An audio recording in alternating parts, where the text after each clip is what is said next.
नमस्कार, मैं एसके सिंह। आप देख रहे हैं स्नाइन भारत चैनल। हमारे साथ है मिस सुशीला गौतम, जो सपा की प्रदेश महासचिव युवजन सभा की है। हमारे साथ बातचीत करने के लिए मौजूद है। विभिन्न राजनीतिक मुद्दों पर, कुछ सामाजिक मुद्दों पर भी बात होंगे। हमारे साथ तमाम बिंदुओं पर बातचीत करेंगे। आपका स्वागत है। धन्यवाद भैया। मैम, आप मनकापुर विधानसभा से संभावित प्रत्याशी के रूप में चुनाव मैदान में आने वाली है, तो आपके राष्ट्रीय अध्यक्ष से कुछ वार्ता हुई है इस संबंध में कि वैसे ही आश्वासन के तौर पर काम करें? नहीं, राष्ट्रीय अध्यक्ष जी से वार्ता भी हुई है। आश्वासन तो नहीं कह सकते हैं, क्योंकि अभी आश्वासन देने का समय नहीं आया है माननीय राष्ट्रीय अध्यक्ष जी का। लेकिन हमें भरोसा है कि हमारे राष्ट्रीय अध्यक्ष जी हमको चुनाव लड़ाएँगे। जी, ये हमें भरोसा है। जैसे आपने देखा कि मनकापुर सुरक्षित सीट है, जहां भी सुरक्षित सीट होता है वहां सामान्य वोट निर्णायक होता है। आप कैसे मनका विधानसभा में सामान्य मतदाताओं को अपने पक्ष में लाएंगे, क्योंकि अखिलेश यादव कह रहे हैं पीडीए पिछड़ा दलित अल्पसंख्यक, सामान्य की बात नहीं हो रही, तो सामान्य आपको वोट क्यों देगा? नहीं, पीडीए का मतलब पिछड़ा दलित अल्पसंख्यक ही केवल थोड़ी है, अगड़े भी हैं। पीडीए का मतलब पिछड़ा दलित अल्पसंख्यक के साथ-साथ जो शोषित पीड़ित हैं, वो चाहे अगड़े हों, चाहे पिछड़े हों, वो हमारे साथ हैं। भारतीय जनता पार्टी तो सवर्णों का कहती है कि हम ठेकेदार हैं। भारतीय जनता पार्टी सवर्णों का ठेकेदार है।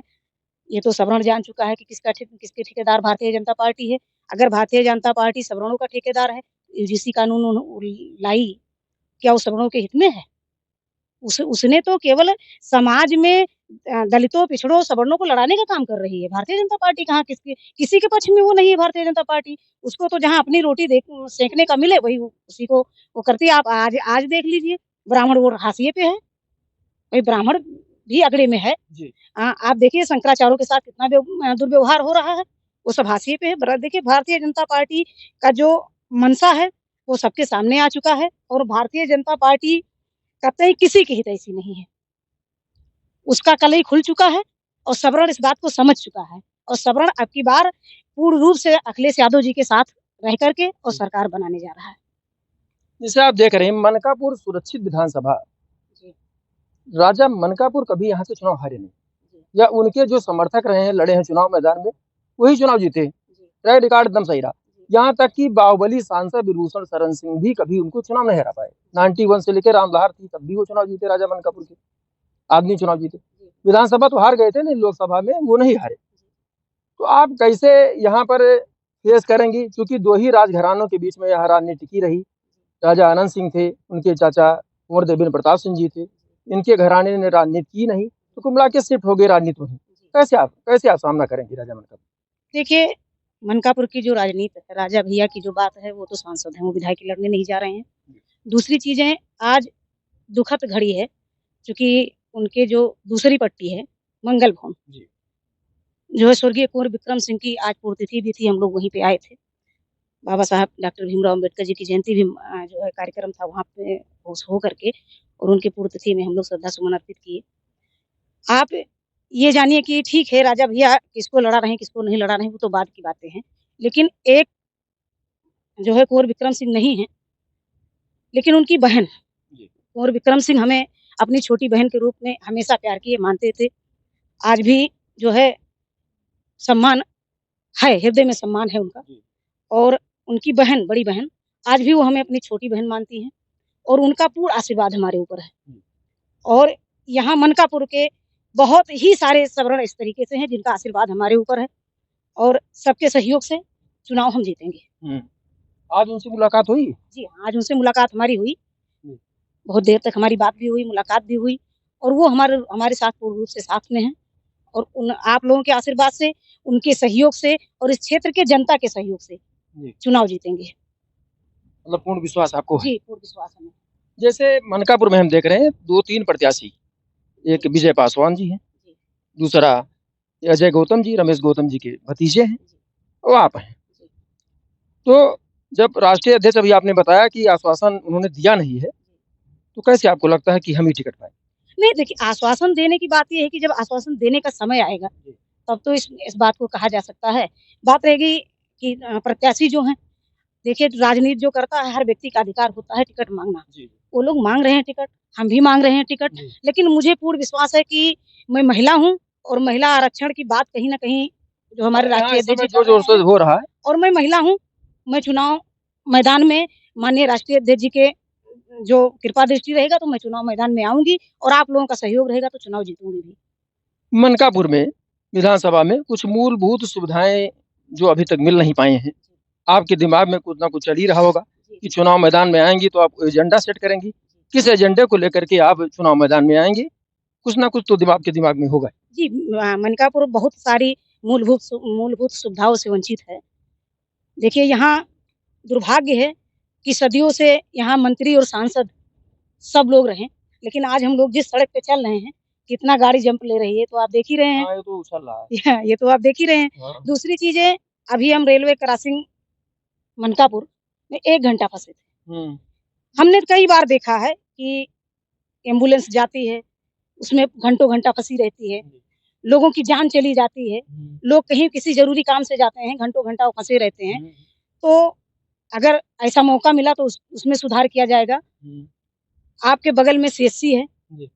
जिसमें जो सुविधाएँ होनी चाहिए, जी। वो सुविधाएँ नहीं हैं। अगर मौका मिला तो उसके लिए भी कार्य किया जाएगा। बाकी रोडवेज बस अड्डा आपके मनकापुर में नहीं है, हाँ। उसके लिए भी कार्य किया जाएगा। खेल मैदान के लिए भी कार्य किया जाएगा। जी। बहुत सारी सुविधाएँ ऐसी हैं, मूलभूत सुविधाएँ जिसके लिए कार्य किया जाएगा। पहले जनता हमको उस लायक बनाए जी। और राष्ट्रीय अध्यक्ष जी भेजें आप लोगों के बीच में, जनता हमको उस लायक बनाए, तब हम कुछ कर सकते हैं। अगर विचार अच्छे होते हैं तो कामयाबी मिलती है। कहा गया है ना कि हम अकेले ही चलते और कारवां बनता गया। हम अगर नेक भावना लेकर के चलते हैं, अच्छे विचारों लेके चलते हैं, गांधी जी ने कभी सोचा नहीं था कि 1 करोड़ 2 करोड़ की आबादी मेरे साथ चले तब हम संघर्ष करेंगे। अकेले उन्होंने संघर्ष किया था, तब से एक बात हो गई कि हम अकेले ही चले थे और कारवां बनता गया।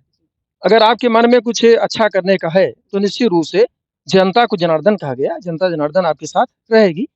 तो हम जिस रोड पे अभी चले हैं कुछ देर पहले, वो आईटीआई मनकापुर रोड था। इसीलिए हमने कहा फैक्ट्री की स्थिति बहुत ठीक नहीं है, मुझे लगता है कि इस पे भी कोई बात कर लीजिए। जी, बिल्कुल नहीं ठीक है। उसमें भी जो भी मूलभूत सुविधाएँ हैं, उसके लिए भी काम किया जाएगा, स्थानीय लोगों को जो है जगह मिले। जी। पहले तो आप लोग आशीर्वाद दीजिए कि हम आएँ चुनाव मैदान में हाँ, हाँ। और यहाँ की जनता जनार्दन हमको चुनकर भेजे। जी। देखिए राजनीति मेरा कोई विरासत नहीं है, हाँ। राजनीति हमारा शौक है जी। और राजनीति शौक ये है कि मैं बहुत गरीब घर की लड़की हूँ और मैं गरीबी देख कर आई हूँ और मेरा शौक ये है कि हम कुछ कर सकें। तो हम अपने शौक के लिए राजनीति कर रहे हैं, कुछ करने के लिए राजनीति ये कर तो रहे हैं। सत्य है कि जो अभावग्रसित व्यक्ति होता है, समाज के निचले पायदान पर चाहे जिस बिरादरी का व्यक्ति हो, खड़ा होता है, जिसके जीवन में अभाव नहीं है, वो अभावग्रस्त लोगों के जीवन के बारे में समझता नहीं है। जाके पग नहीं फटे बिवाई, सो जाने क्या पीर पड़े। तो एहसास होना चाहिए गरीबी है क्या। और जो चांदी की कटोरी में सोने का चम्मच लेके पैदा होता है, उसको गरीबी का क्या एहसास हो सकता है? बिल्कुल नहीं हो सकता। उसे गरीबी का बिल्कुल एहसास नहीं हो सकता है। गरीब के दर्द को वो व्यक्ति नहीं समझ सकता है, जो गरीबी को देखा ना हो। और हम लोगों ने तो गरीबी को देखा है। जी। हमने तो गरीबी को देखा है, हमारे पिताजी 5 बीघे के कसकार थे हुँ। और आप लोगों के आशीर्वाद दुआ से यहाँ तक आई हूँ कि आज अपने राष्ट्रीय अध्यक्ष जी को परिचय दिलाने की ज़रूरत नहीं है। वो नाम से बाय फेस बाय नेम हमको जानते हैं। स्ट्रगल किया आपने। जी, स्ट्रगल किया हमने और मैं उसी सब अपने कर्मों को लेकर के और अपने जज़्बातों को लेकर के आप लोगों के सामने मैं आज आना आज चाहती एक हूँ। बात हो जाए, सोशल मीडिया पर कुछ लोग जातिवाद की बात करते हैं। कोई कहता है कि मनुस्मृति फूँक देंगे, कोई बाबा साहब की प्रतिमा के साथ छेड़छाड़ करने की कोशिश करता है, कोई पोस्टर जलाता है। तो मैं तो समझता हूँ कि दुनिया में सिर्फ 2 ही जाति है, अमीर और गरीब। आपका क्या मानना? नहीं, मेरा भी मानना यही है कि दुनिया में जो है ऐसा कुछ नहीं है। जो ऐसा करते हैं वो तुच्छ मानसिकता के लोग होते हैं। किसी के आराम से भैया, जनता को किसी के जाति, धर्म और लिंग को लेकर के अगर हम भेदभाव करते हैं, जी। तो हमारी मानसिकता सही नहीं हो सकती जी। है। किसी के जाति को लेकर के कोई भी बिरादरी का हो, कोई भी जात का हो, कोई भी धर्म का हो, स्त्री हो, पुरुष हो, उसका सोच देखा जाता है और सोच अगर सही है तो सब कुछ सही है। आपने देखा कि आज़ादी की लड़ाई में सरदार वल्लभ भाई पटेल जी कांग्रेस के साथ रहे, महात्मा गांधी जी कांग्रेस को लीड कर रहे थे। लेकिन भारतीय जनता पार्टी की सरकार आई, तो देखा आपने कि पटेल जी की मूर्ति बनाई गई सबसे बड़ी, फिर गांधी जी को स्वच्छता से जोड़ दिया गया, तो बड़े नेताओं को भाजपा ने हायर कर लिया। अब आज आप देख रहे हैं कि आज डॉक्टर भीमराव अम्बेडकर की जयंती मनाई जा रही थी। किस तरह से मनाया गया, जबरदस्त तरीके से भारतीय जनता पार्टी ने ब्रांडिंग किया, आज हाईजैक करने की कोशिश की। तो क्या भारतीय जनता पार्टी को जो जो दिख रहा है, जो कर रही है, क्या वास्तव में हकीकत है या फिर कुछ और? देखिए भारतीय जनता पार्टी जो है उसके कथनी और करनी में बहुत अंतर है। बाबा साहब की जयंती को मना रही है केवल अपने लिए, वोट बैंक के लिए मना रही है। उसकी बाबा साहब की जयंती मनाना मजबूरी है, क्योंकि अब वो सारे मुद्दा को भुला चुके हैं। अब एक ही मुद्दा बचा है, बाबा साहब डॉक्टर भीमराव अम्बेडकर। कैसे दलित और पिछड़े के वोट को हम अपने पाला में लाएँ, ये उनकी मजबूरी है। आप बताइए अगर वो बाबा साहब को दिल से मानते हैं, तो बाबा साहब के लिखे हुए संविधान को खत्म करना चाहते हैं क्यों? क्यों खत्म करना हाँ, चाहते ये हैं? लोकसभा में मुद्दा बना था। हाँ, अगर वो बाबा साहब के संविधान को खत्म करना चाहते हैं, तो क्या ऐसे दोगले लोग बाबा साहब को मान सकते हैं? ऐसा नहीं हो सकता है। संविधान एक बड़ा मुद्दा बन गया था लोकसभा में। भाई संविधान को खत्म करने के लिए पूरी तैयारी उनकी हो चुकी है। वो तो कहिए कि हमारे नेता राष्ट्रीय अध्यक्ष अखिलेश यादव जी और हमारे जो संगठन जो नेता हैं इंडिया गठबंधन के जो नेता हैं, राहुल गांधी जी की वजह से हमारा जो है संविधान सुरक्षित है, नहीं अब तक ये लोग खत्म कर नहीं, अब दिए तो होते। भाजपा के बड़े लीडर्स भी कहते हैं कि आरक्षण कभी खत्म नहीं होगा। नहीं तो वो तो मजबूरी है ना। आज नहीं कहेंगे तो चुनाव आने वाला है सामने, कैसे पाएंगे वो पिछड़ों की वोट, कैसे पाएंगे दलितों की वोट? तो आज तो मजबूरी है उनकी और ये फिर सत्ता में आएंगे, फिर वही काम करेंगे ये। लेकिन मेरे समझ से क्रिमिलेयर होना चाहिए, क्योंकि आईएएस का बेटा अगर आरक्षण मिल गया तो फिर बार-बार पाने की जरूरत है, जो गरीब हैं उनको देना नहीं, चाहिए। बिल्कुल, बिल्कुल आरक्षण जो है गरीब जो है आरक्षण बना भी इसीलिए था। हाँ। आरक्षण को बाबा साहब ने बनाया भी इसीलिए था क्योंकि देखिए एक एक मुद्दा बन गया है कि दलितों के लिए आरक्षण बनाया तो गया जो है। एक बार पा गया उसको हटाइए, फिर दूसरे को। नहीं, एक मुद्दा बन गया कि दलितों के लिए हाँ। आरक्षण बनाया गया, ऐसा नहीं है। क्योंकि जब बाबा साहब ने संविधान को लिखा, उस समय की जो परिस्थितियाँ थी, वो परिस्थितियाँ ऐसी थी कि वास्तव में दलित बहुत ही निचले पायदान पे थे। जी, तो उनको बराबरी पे लाने के लिए जो बनाया गया जी। संविधान में आरक्षण की व्यवस्था, हुँ। ऐसा था। ऐसा नहीं है कि जो लोग जिस तरीके से परोस रहे हैं, हाँ। भई आप बताइए संविधान का वो ही तो देन केवल है। 10 वर्ष के लिए बनाया था उन्होंने, फिर बाद में जो है। हाँ, ठीक है उसमें देखिए सुधार आपको जो समझ में आए उसमें जो भी करना है सुधार जो समझ में आए सब सर्वसम्मति से पास करके सुधार करिए। जी। लेकिन अब आप हमारे आरक्षण को खत्म करेंगे, तो आरक्षण को खत्म करेंगे तो हम आपको तो नहीं बर्दाश्त कर सकते हैं। भई आप संविधान को खत्म करेंगे, संविधान में बहुत सारी चीज़ें ऐसी हैं, संविधान ने महिलाओं को हिंदू कोड में ला करके महिलाओं को अधिकार दिया, संविधान ने दलितों को अधिकार दिया, संविधान ने पिछड़ों को अधिकार दिया, संविधान ने अगलों को जो है स्थान दिया। ऐसा थोड़ी है कि संविधान ने कुछ नहीं दिया। जी। तो संविधान को खत्म करने की बात क्यों कर रहे हैं आप लोग? और क्या किया उन्होंने संविधान की तो बातें छोड़ दीजिए। वो दलित विरोधी, महिला विरोधी, जो अगड़ा विरोधी, पिछड़ा विरोधी, हिंदू विरोधी, मुस्लिम विरोधी सारे तो हैं वो। उनका चेहरा अलग-अलग है, अलग-अलग जगह पे अपना चेहरा मखौटा बदल लेते हैं। तो क्या इस बार समाजवादी पार्टी प्रदेश में सरकार बनने जा रही है? बिल्कुल पूर्ण बहुमत की सरकार बनने जा रही है समाजवादी पार्टी की। पूर्ण विश्वास है। पूर्ण विश्वास है पूर्ण बहुमत की सरकार समाजवादी पार्टी की बनने जा रही है और ये जो हमारे समाज में जितने युवा बेरोजगार घूम रहे हैं, जी। क्योंकि वो अब उन्होंने कसम खा लिया कि हमें पकौड़ा नहीं तलना है। तो पकौड़ा नहीं तलेंगे। हाँ, पढ़ा लिखा आदमी नौकरी हाँ, करे। पढ़ा लिखा आदमी नौकरी करे, उसको सम्मान मिले, महिलाओं को सुरक्षित जो है रहें। तो अब ये मान कर चलिए कि सरकार तो अखिलेश यादव जी की बनने जा रही है जी। और इसमें सारे जाति धर्म सारे लोग शामिल होकर के उनकी सरकार बनाने जा रहे हैं। Thank you. जैसा कि उन्होंने देखा, हमारे साथ बातचीत कर रही थी अभी विभिन्न सामाजिक और राजनीतिक मुद्दों पर सुशीला गौतम जी ने तमाम बिंदुओं पर बातचीत किया। इसके लिए बहुत बहुत धन्यवाद। Bureau report S9 Bharat.